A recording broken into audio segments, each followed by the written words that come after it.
Oh, the next step of sorting out this sign is taking out these screws. So some of them are flathead and some are Phillips, so I've got the different screwdrivers, and what we're going to do next is just remove them from the wood.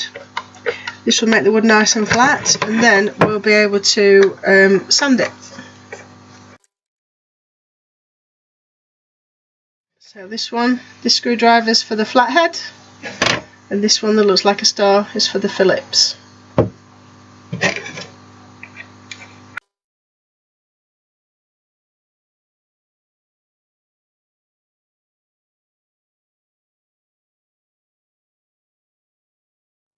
Okay, so that's all the screws now taken out, and now the next step will be the sanding.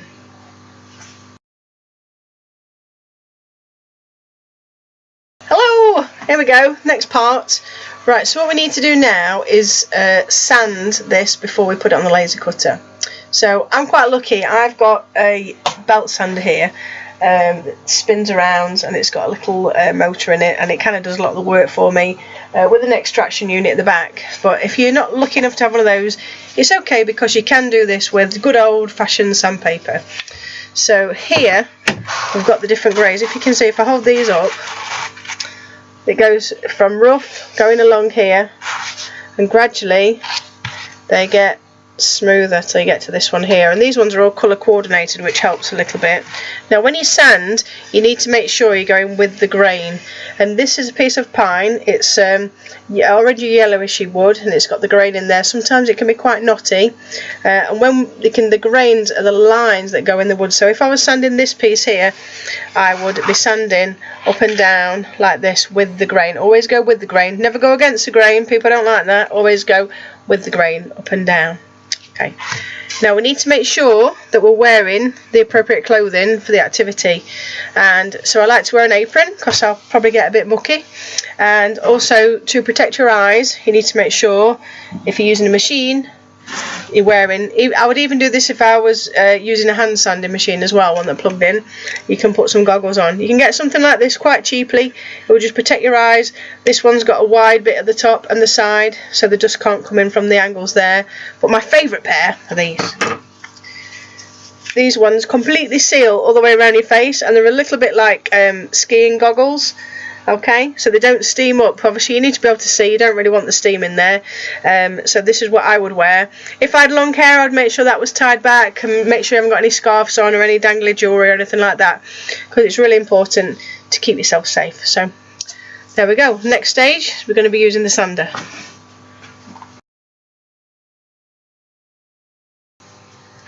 Okay, here we are. I've got my goggles. I wondered if you might like to see those close up. They're quite cool. Can you see? They're a bit like swimming goggles. They seal all the way around. I'm going the wrong way again, look. Still new to this, folks. You'll have to just bear with me. So I've got my goggles to protect my eyes, and also the extractor is a bit noisy, so I'm also going to protect my ear holes as well. And put that on. The extractor takes away the dust from the machine, so we don't end up with loads of dust in the air and in our lungs. So again, it's just another layer of protection. So here we go. Right, so I'm going to go and turn the extractor on now, and then I'm going to sand the back of the sign. This is the bit, this is what the lady wanted. She wants me to sand the back of this sign and put what was on the front on the back. Okay, here we go.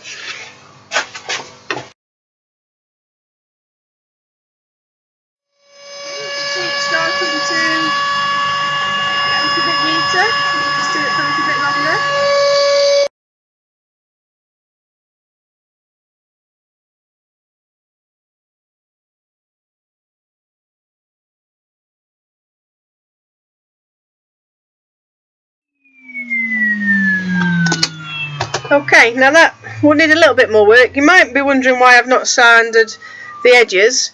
What I'm going to do is I'm going to laser cut it first, and then at the end I'm going to sand these edge parts here and pop the edges, I call it, just make it a little bit decorative.